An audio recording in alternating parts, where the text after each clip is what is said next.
হয়েছেন, এত দামি হয়েছেন, যার মর্যাদা এত বুলন্দ হয়েছে, আজকে কোথায় চট্টগ্রাম আর কোথায় এই এলাকা বীরপ্রসাদ এলাকা, আজকে এখানে ঢঙ্কা বাজতেছে, এটা মোল্লার বাজানো নয়, এটা আল্লাহর বাজানো, ঠিক কিনা? আরো জোরে বলেন না ঠিক কিনা? এই জন্য কে কি ফতোয়া দিল এটা দেখার টাইম নাই। আমরা বলি আল্লাহর কদম ছাড়বো?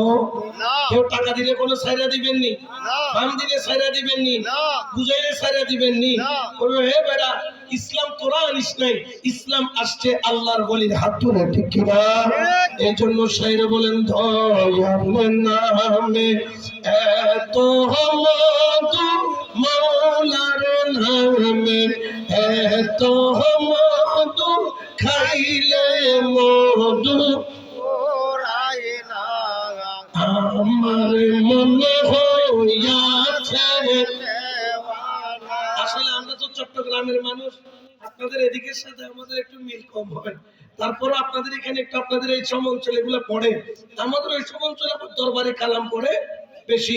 সবাই তো আমাকে সহযোগিতা করবেন। দয়ালের নামে এত